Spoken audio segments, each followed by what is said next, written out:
first, distinguish between the service and merchandising businesses. So I know you're fully familiarized with the different nature of transaction under the service business.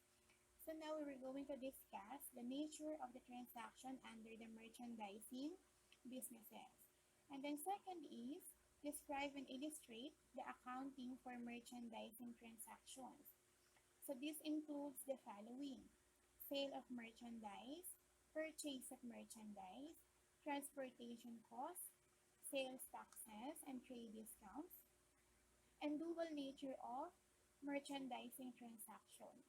So unlike in the service business, so it's very easy for you to identify the transactions or the nature of the transactions.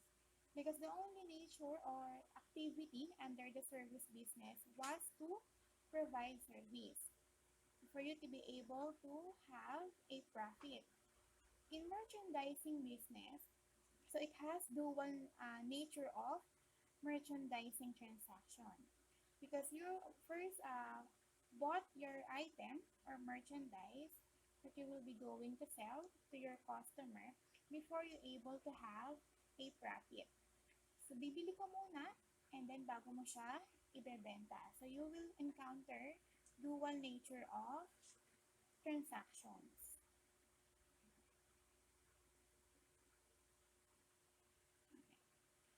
So, first we discuss the first objective, which is distinguish between the activities of service and merchandising businesses. So this is just a recall in your lesson in your subject ABM1. So we discussed the different types of businesses based to its activity. And those are the following. We have the service business, merchandising business, and the manufacturing. Okay, let's have a review about those three types of business activities. So again, what do you mean by service business? Miss Agbagala, what is the nature of the activities under the service business?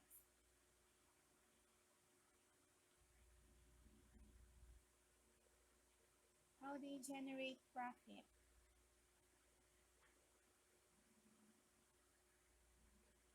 Miss Agbagala, are you there?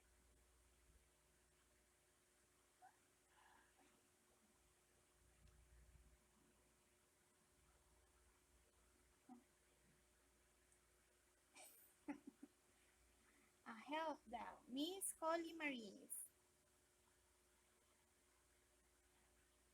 So what do you mean by service business?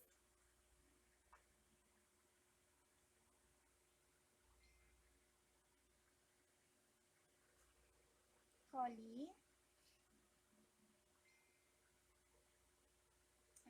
what do you mean by service business?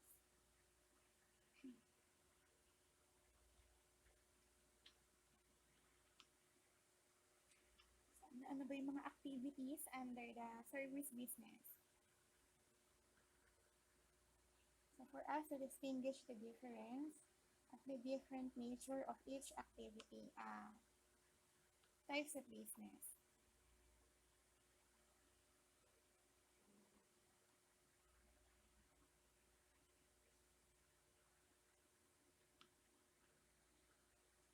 Mahina ang connection. Okay. So in service business, so this provide service.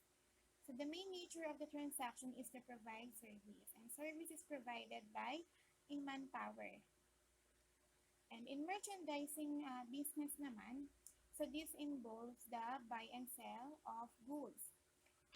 So a merchandising company is an enterprise that buys and sells goods to earn a profit. The examples are the following: Mercury Drugstore, Pure Gold, hardware shop, and grocery stores. When we say merchandising, they bought the item without changing uh, the product. Kung ano mo siya binili, ganun mo din siya ipagbebenta. And then the last type of business activity is the manufacturing. So this is the conversion of raw materials into finished product, meaning there's a change in the form of the goods or the merchandise. So this is the nature of the transaction under the merchandising business. Ayan, hina pa din.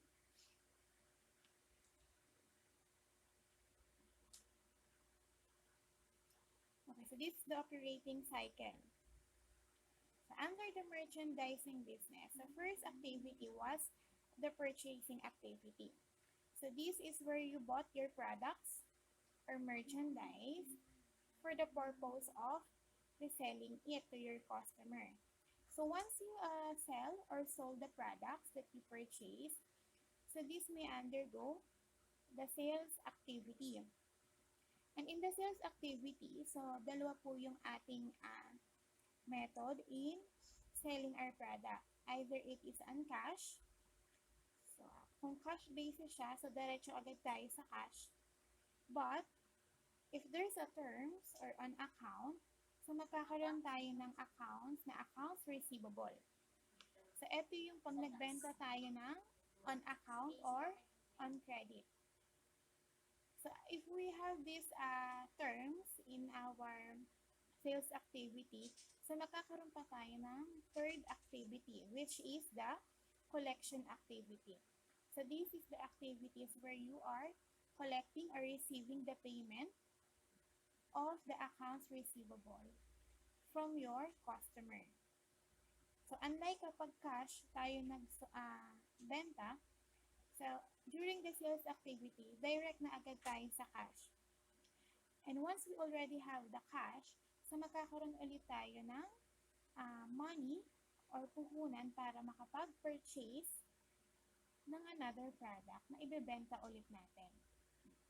So hahaba lang yung ating operating cycle if our activity has a term or on account. So yung ating binagbentahan, so dadaan muna siya as accounts receivable. And then once to collect it, or nakapagbayad na si customer, saka lang siya mako-convert into cash. And then saka lang natin siya magagamit para makapag-purchase ulit tayo ng another set of products and items. So meaning, ang daming activities na iikot bago mo makuha yung iyong sales or yung tinatawag nating profit. Katumbas siya ng service income na account title sa service business. Okay. So this is the nature of transactions. Please read Miss Charlene Sigüenza.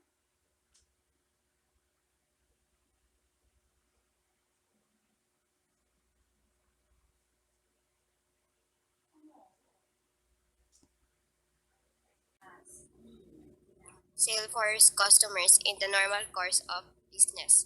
This includes goods held for resale. For example, candies, canned goods, noodles sold at a grocery store, juice, biscuit sold in a grocery store, and Okay, medicine thank you. sold in pharmacy.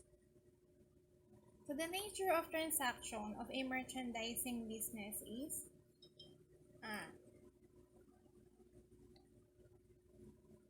so we have a merchandise here.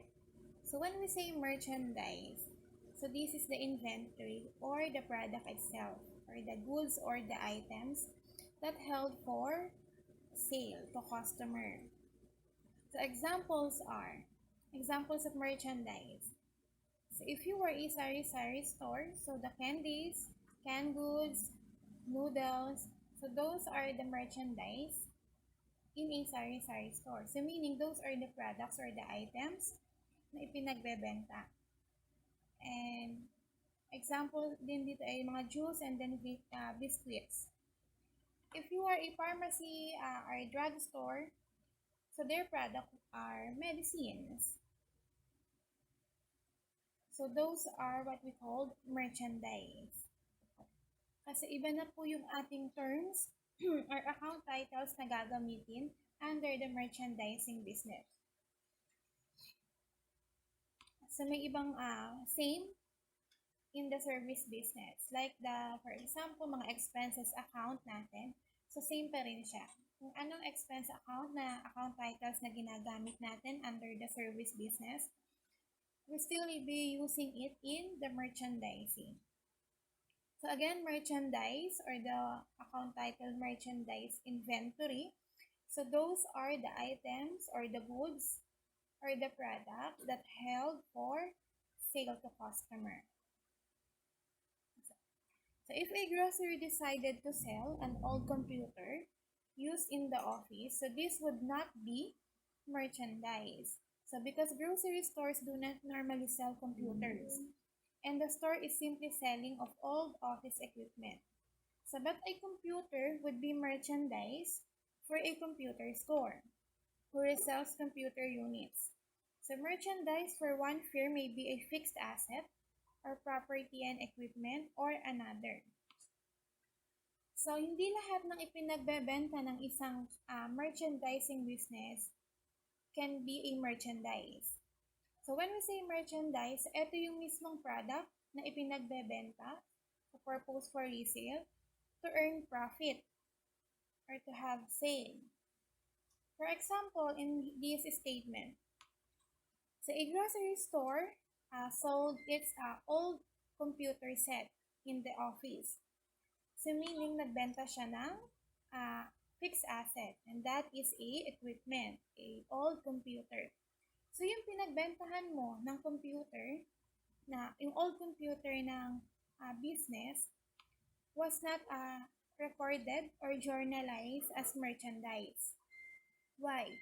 Because hindi siya main product or goods na ipinagbebenta ng business.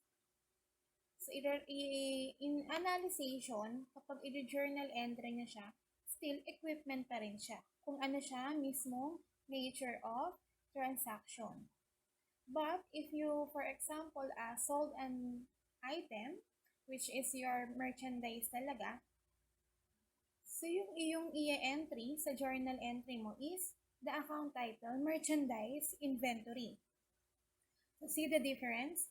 So you must analyze first kung yung pinagbenta ba ng business ay main product or just an old fixed assets of the business. Kasi iba siyang account titles na gagamitin. Basta every time you sold or you bought an item na pangbenta, so this is a merchandise inventory. But if not, ang pinagbenta mo is a fixed asset, yung mga pinaglumaan mo na fixed asset in the business. So, i-record mo siya based sa mismo nature of that fixed asset. For example, you sold old tables. So, the account titles for that is the furnitures and fixtures. But if you sold an item or goods to your customer, so that goods is the mismong product mo, so that is to be journalized as merchandise inventory. But for example, ang merchandising business mo is appliances store. So obviously, ang binebenta nila is mga appliances, equipments, or pwede ring mga furnitures.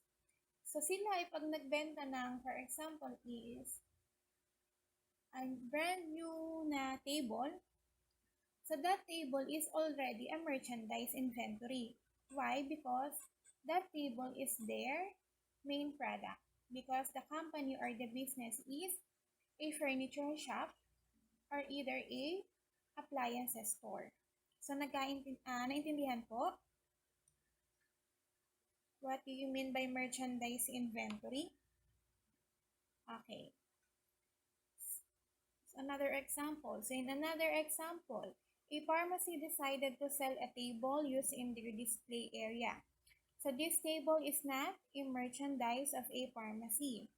However, to a retail furniture store, a table is merchandise because the business of a furniture store involves the buying and selling of tables. So, kailangan analyze nyo kung yung binenta nyo ba is the main product of your business para ma-categorize natin siya as merchandise inventory. So we have two inventory system under the merchandising business. So what do we mean by inventory system? When we say inventory, ang usual na meaning nito based on your own understanding was counting inventories. So if for example, nagtitinda ka, so when we say inventory, those are the products still on hand. So, ganun po ang merchandising. For you to be able to know the movement of your products, you must done a inventory. But in a merchandising business, so we have two types of inventory system. Since unlike in the service business, so hindi naman natin i-inventory yung ating product because our product is our service. So, isa lang yung ating main product, which is the service. Unlike in the service business, so we have different types of products, mga different commodities. So, since nagbebenta tayo ng mga iba't ibang klase ng product, so we must have a system in getting the inventory of our items or merchandise. So, since we have two inventory system, so in your assessment, so ito pong dalawang inventory system ang inyong gagawin. So, yung hindi nyo na siya bot gagawin, so kung ano yung ma-assign sa inyo na inventory system, yun yung inyong gagawin na type ng pag-accounting cycle. So, kaya bot ay i-discuss natin or itatakal natin. So, in the perpetual inventory system, so this is the detailed records of the cost of each item are maintained. So, and the cost of each item sold is determined from records when the sales occurs. So, for example, a car dealership has separate inventory records for each vehicle. So, these are the following records or the transactions included in this type of inventory system will be discussed later on kapag nagsasite na tayo ng difference ng two inventory system. So, this is the other inventory system. The periodic system or the periodic inventory system. So, cost of goods sold is determined only at the end of an accounting period. So, these systems involves the following. We have the record of purchase of inventory, record revenue only when the item is sold, and at the end of the period, you must compute cost of goods sold. So, hindi pa kayo familiar with the term COGS or the cost of goods sold. So, para mas maintindihan, so,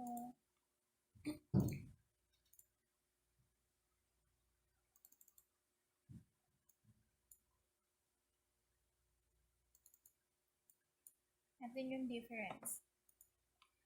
Okay. So, based on the meaning, when we say inventory system, so this means accounting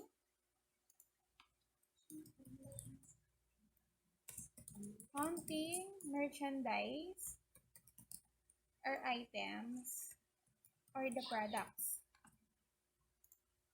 So, if you were a merchandising business, it is very necessary for you to know the movement of your products or the merchandise. Why? Because this will determine if you can able to generate profit or sales. Why? Before we discuss the analysis or the computation of the movement of the inventory, so dun nyo malalaman so how many days bago nyo ma-sold ang isang item or product. Kapag umabot doon ng, for example, after 3 months, bago mo mabenta yung buong product mo, so meaning 3 months pa ang waiting period mo para magkaroon ka ng sales from that set of products na binili mo. So the difference of these two is, first,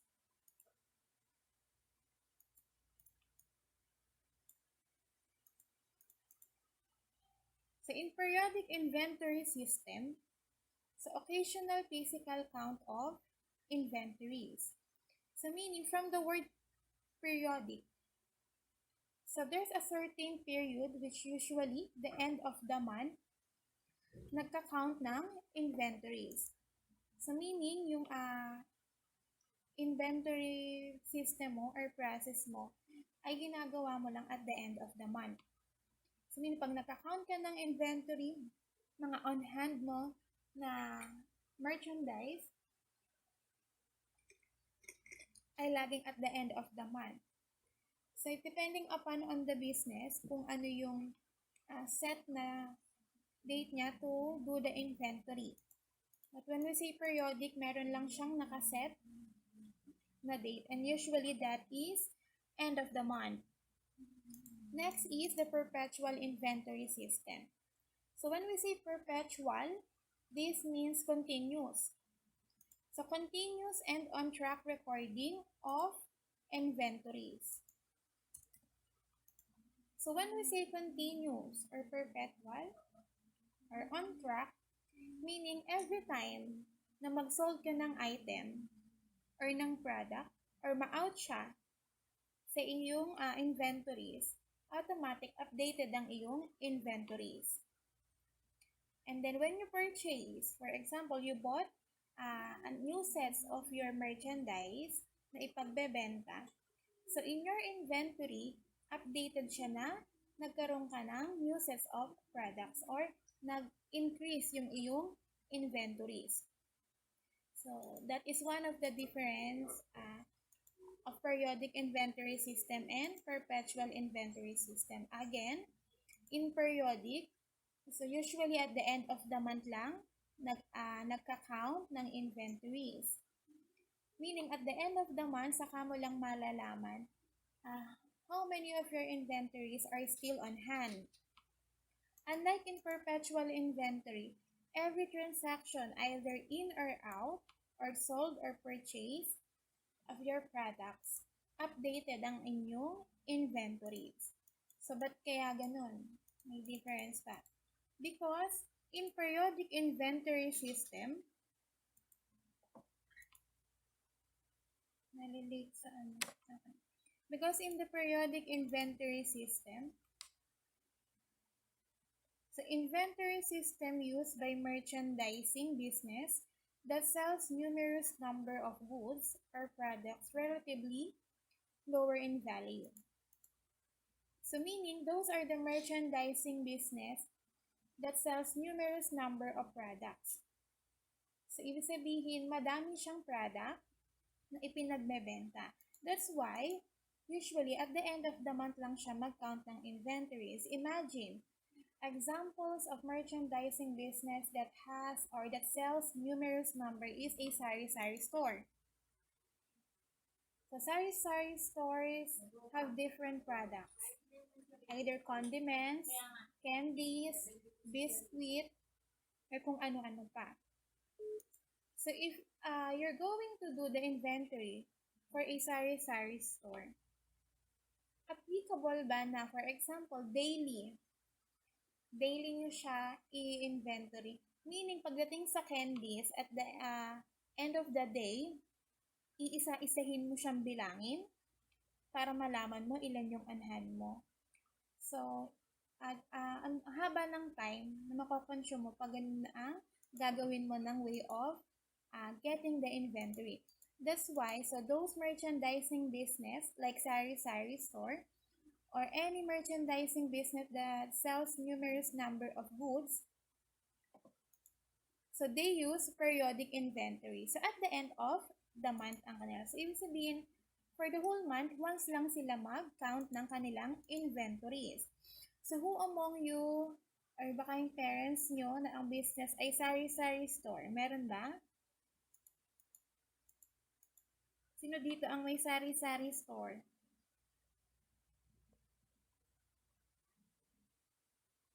Wala?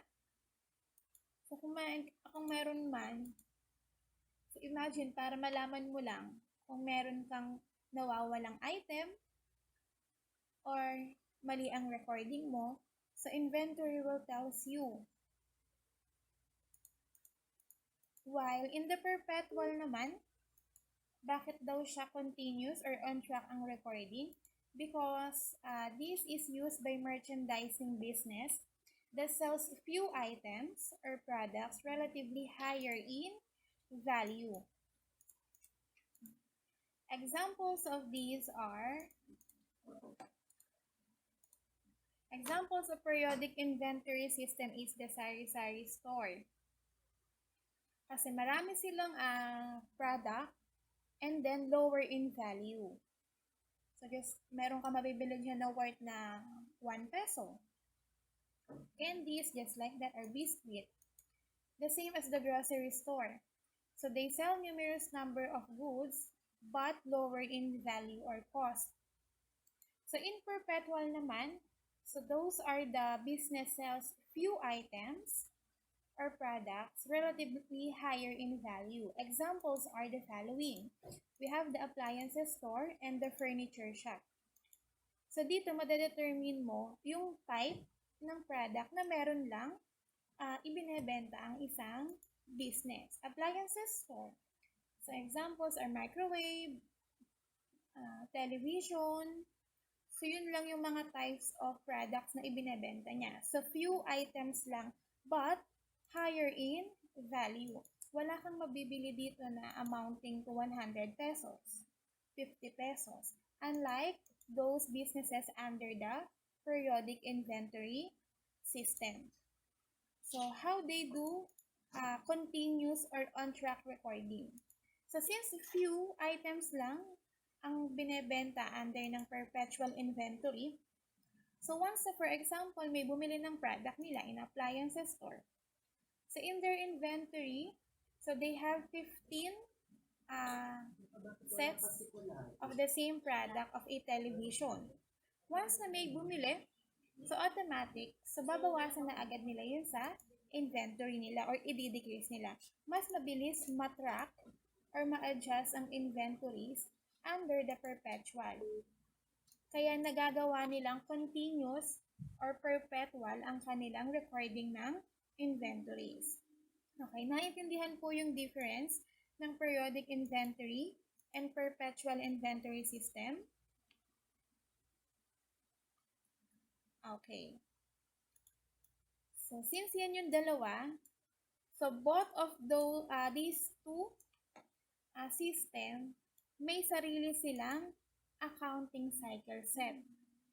So, periodic inventory system, meron siyang 10 cycle. In a perpetual, meron siyang 11 cycle.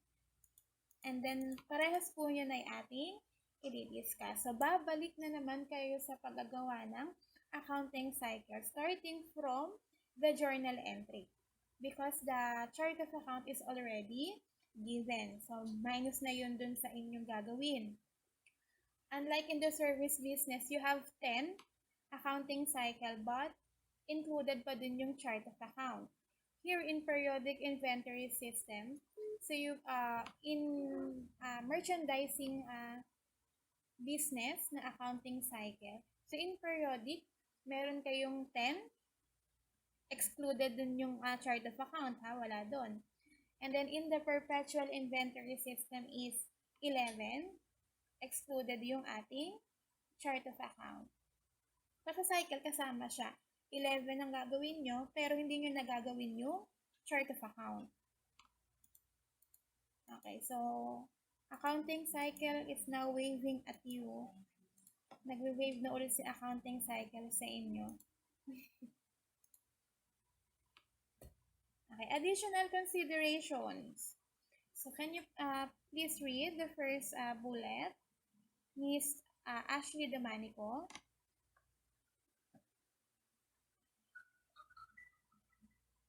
Distributional considerations. Perpetual systems have traditionally been used by companies that sell merchandise with high unit values, such as automobiles, furniture, and major home appliances.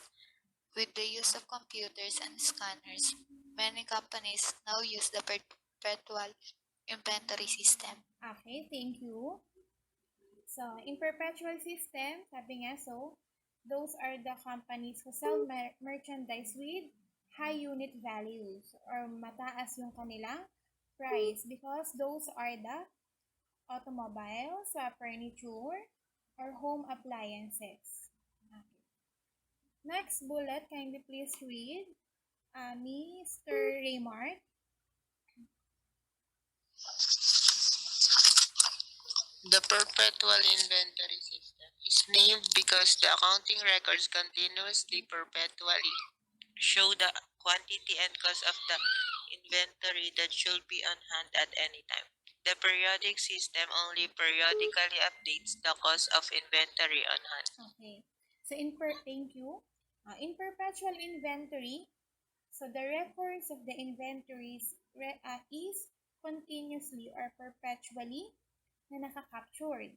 So unlike in periodic system, so only periodical updates, so which is usually at the end of the month, nakakaptured yung inventory on hand. And last, Miss Doan, Ashley, can you please read?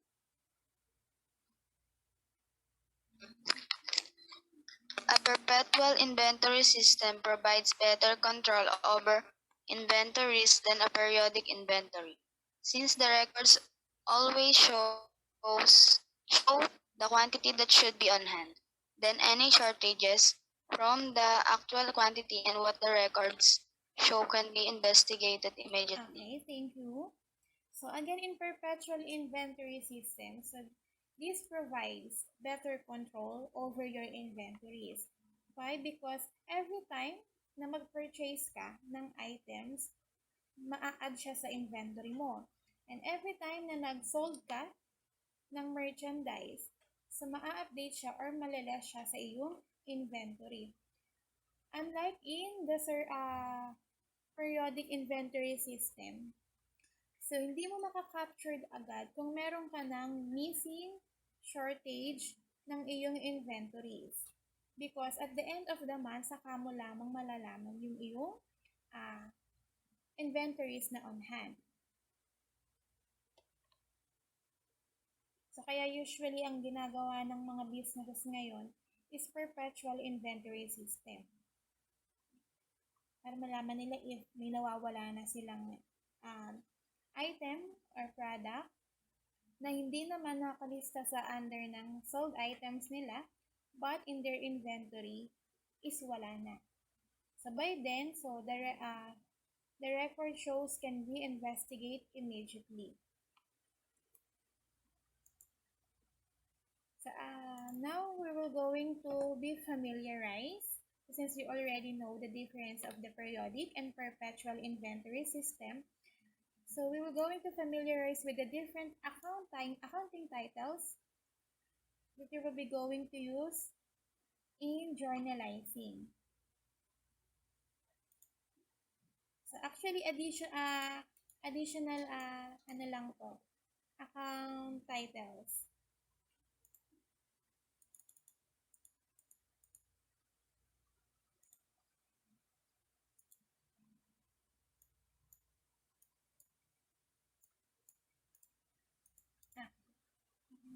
So on your left screen, you will see the different merchandising terms.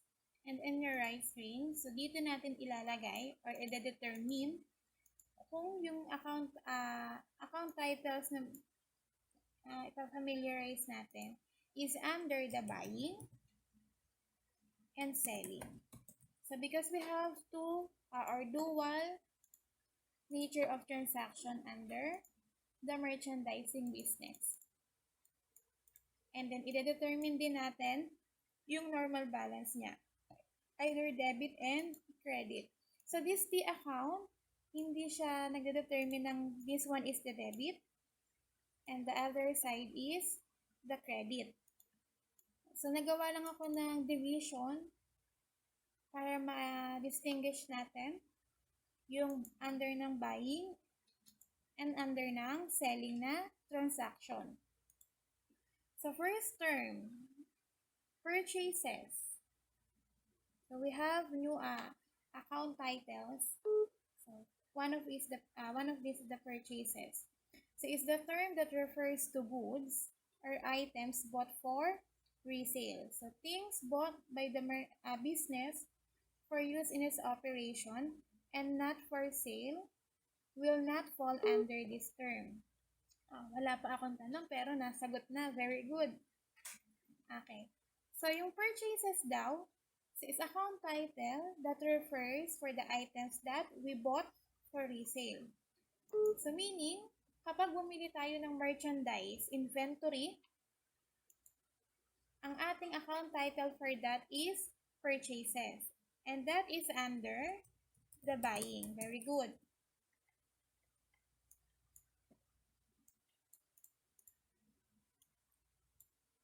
Lakihan natin para kita niyo.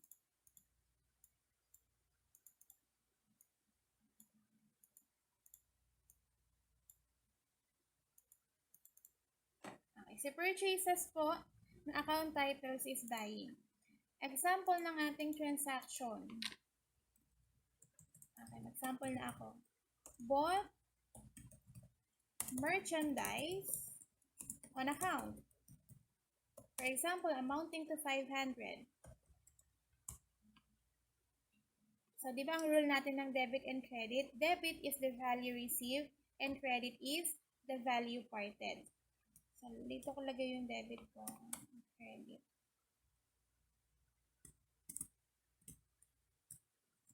So, since wala akong journal, ipapakita ko lang sa inyo. So, what will be the account title to be debited? So, what did you receive? The merchandise. Yes, very good, Miss Flores. But, sabi dito, so that refers to goods or item bought for resale. So, since ang ating binili is merchandise, meaning, our purpose is for resale. So, we debit purchases, kasi ang binili natin ay merchandise na pangbenta, and then we credit, anong i-credit? On account. Accounts payable ang credit. So, ito ay pag-ano lang ha, under ng periodic. Ganito ang ating. Pag perpetual, so, i-open ko na rin sa inyo. Pero actually, hindi pa natin to topic. Para makita nyo lang yung difference. Pagdating sa perpetual, so wala na tayong purchases. Dito papasok si merchandise, inventory na debit, and then we credit the accounts payable.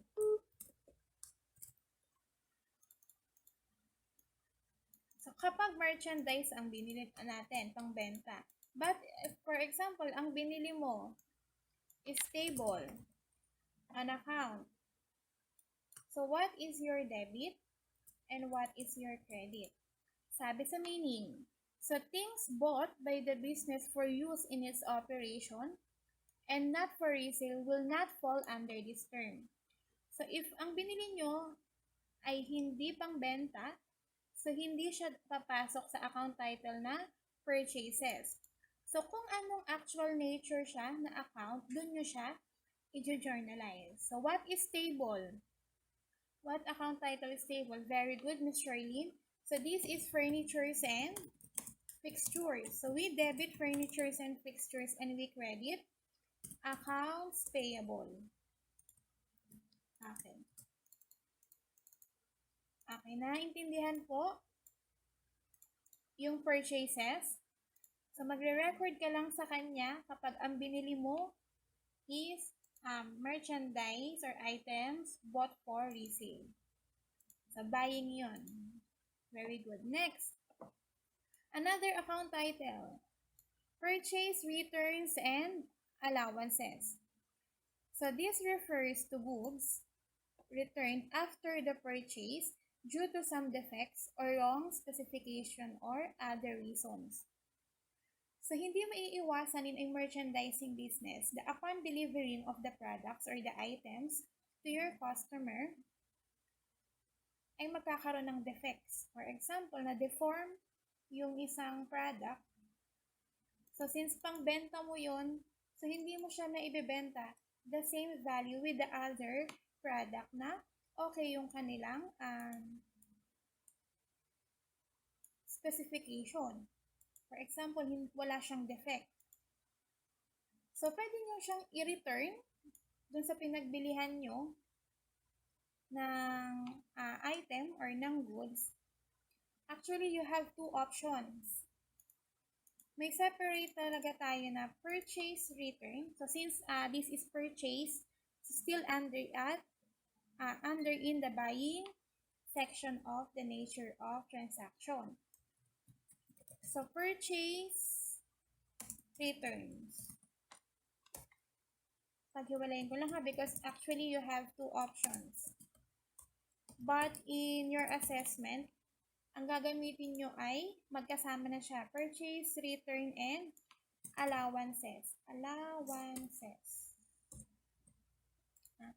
Pag purchase, return, so the whole product na may defect or wrong specification is ibinalik mo.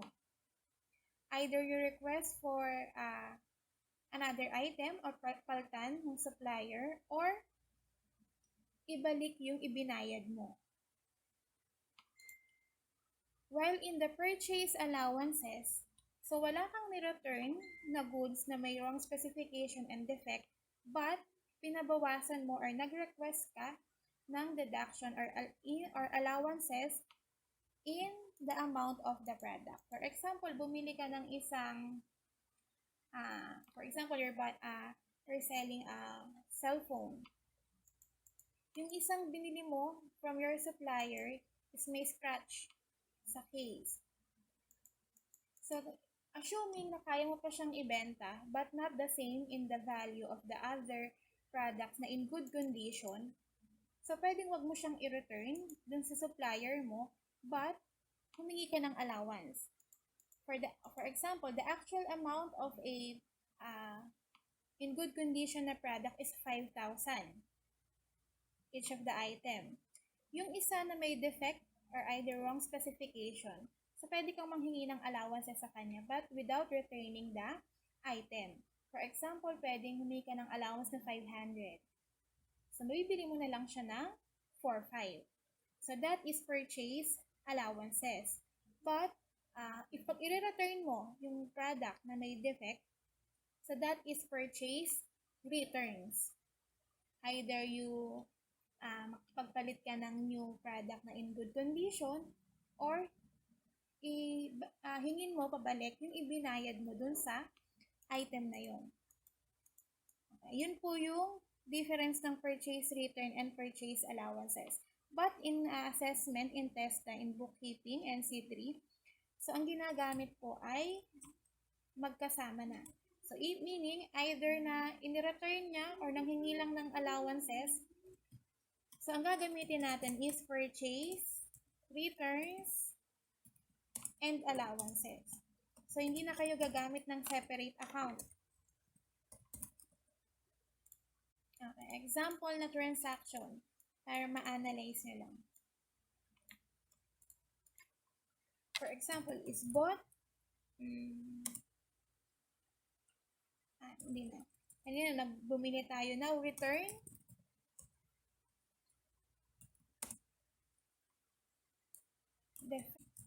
Amounting to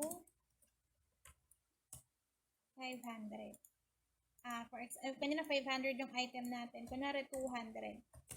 So, yung may defect na merchandise, sa binili natin kanina na we bought, di ba 500? So, yung 200 doon, may defect. So, nakalagay dito is return, but ang gagamitin pa rin natin is the given account title. Yung kanina nating entry, Balikan ko lang.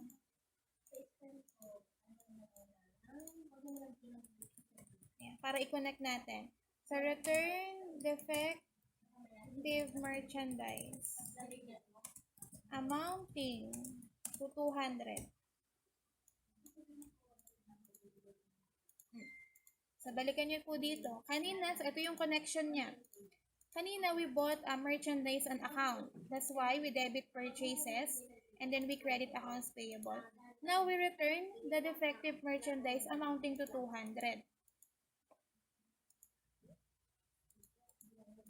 So, magde-debit tayo ngayon ng accounts payable kasi nag-return tayo. And then, we credit, very good, Miss Charlene.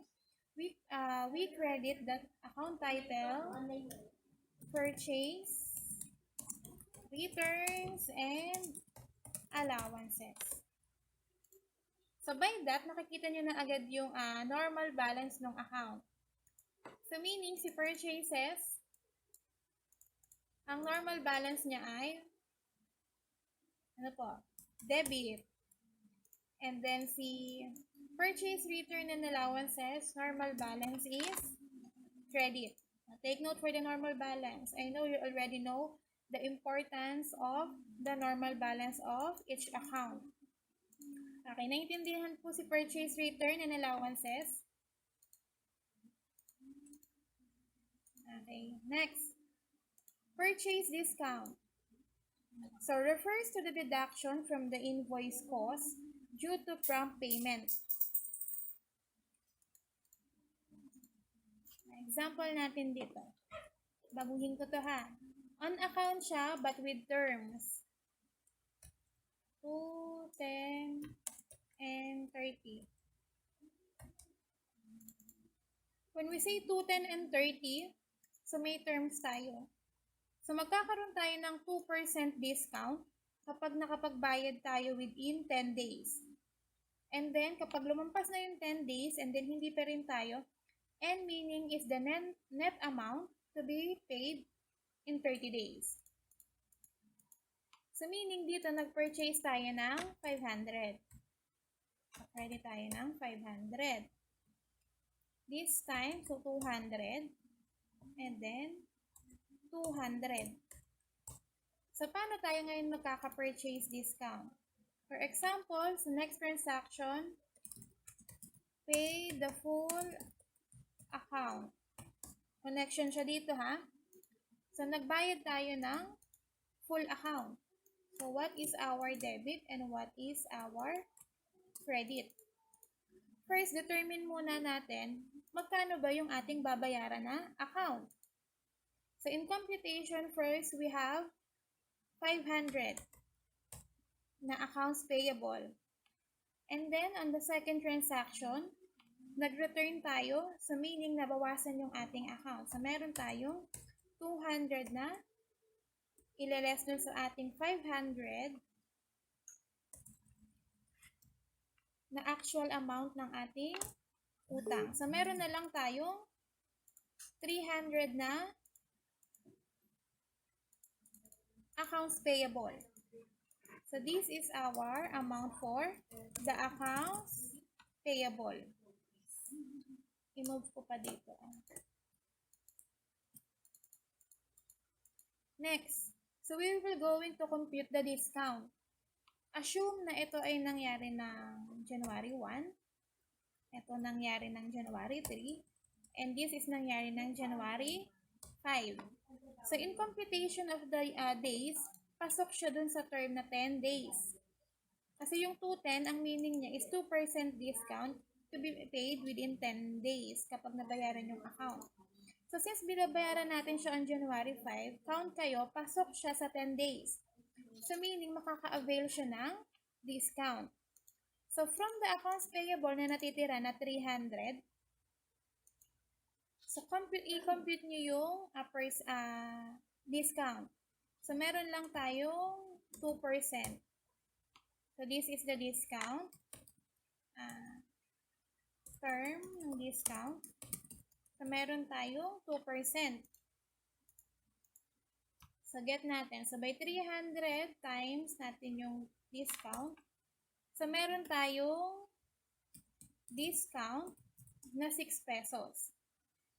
So, magkano na lang yung babayaran natin? So, from 300 minus yung 6 pesos na discount, so this will be the amount to be paid in cash. Ayan, para makita yung computation. So, ang debit ngayon natin, so tatlo ngayon yan.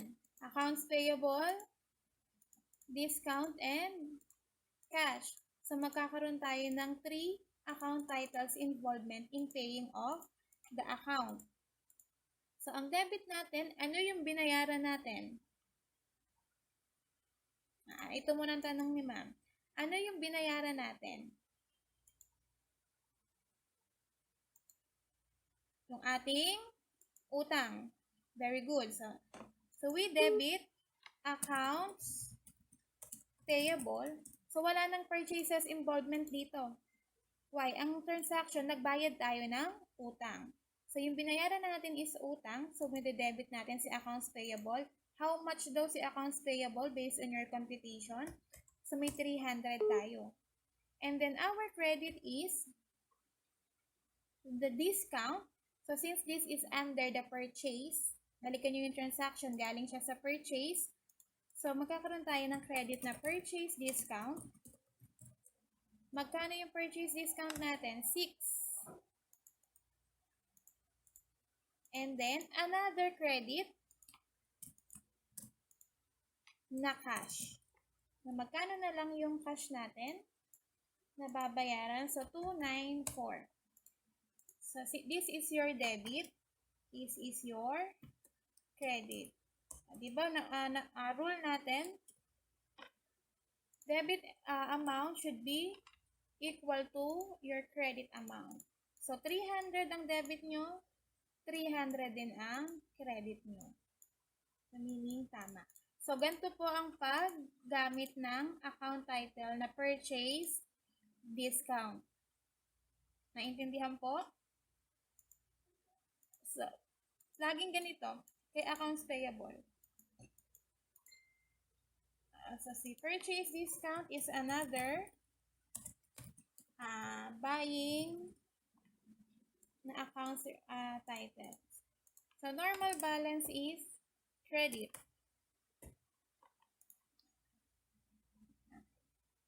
So, may katumbas itong mga account title under selling. So, next natin, freight in and freight out. So, pagsasamahin ko na.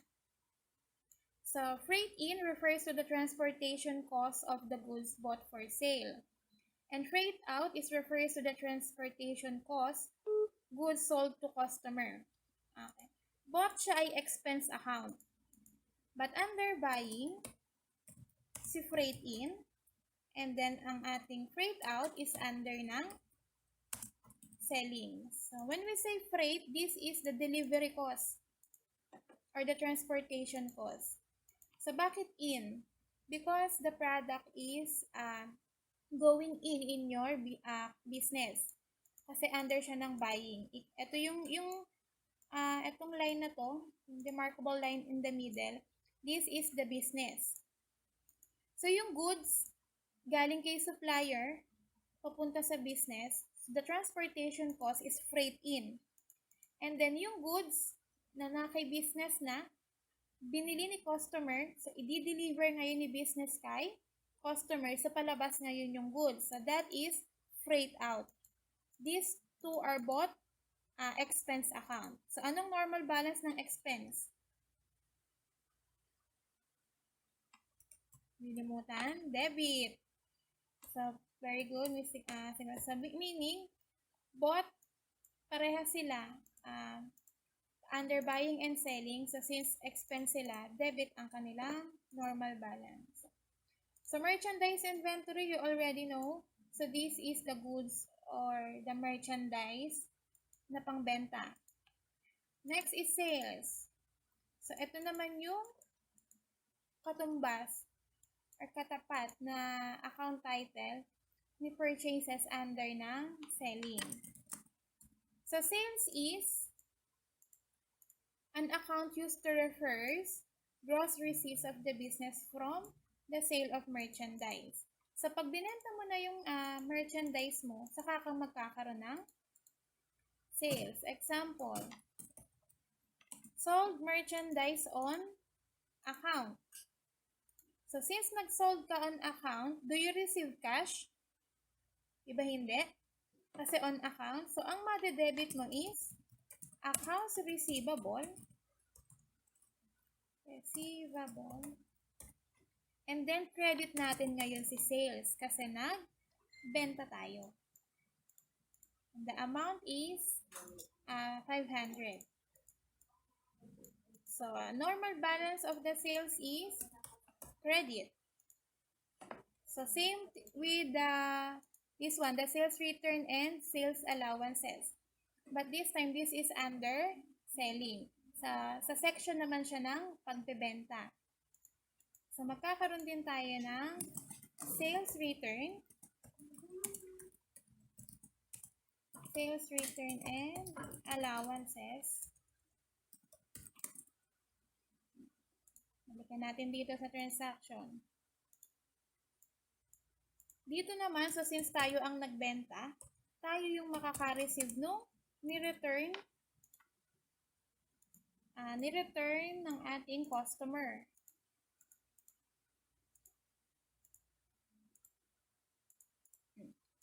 Next transaction. So, receive return defective merchandise amounting to 200. So, tayo si business na nagbenta, so tayo na ngayon ang makaka-receive ng return ng ating customer. So, ang madedebit ngayon natin is the sales returns. Nakikita nyo yung yung resemblance niya dun sa entry ng ating under ng buying. Saka tayo magke-credit ng account receivable. 200. Kasi nag-return tayo. Nag-return si customer sa atin. So, babawasan natin yung ating pautang na accounts receivable. Kaya i-credit natin siya. And then, magde-debit tayo ng sales return and allowances. So, normal balance niya is debit. Nakikita niyo yung kabaliktaran? Si purchases is debit, si sales is credit.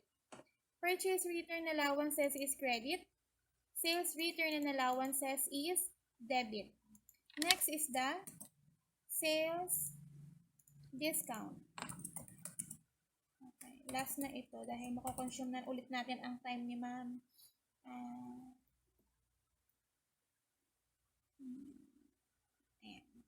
Sales discount. So, apply ulit natin.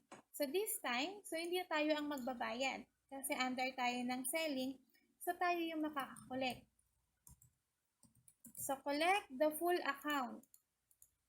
So, same computation tayo. May terms na 210. Ibig sabihin, nung nagbenta tayo kay customer, binigyan natin siya ng terms na 2% discount kapag mababayaran niya tayo within 10 days. So, ang ating, una natin kakomputin is how much is our accounts receivable. So, our accounts receivable now is yung 300. So, from 500 na pautang natin, nag-return sa atin si customer amounting to 200. So, ililess natin sa pautang natin or sa accounts receivable natin.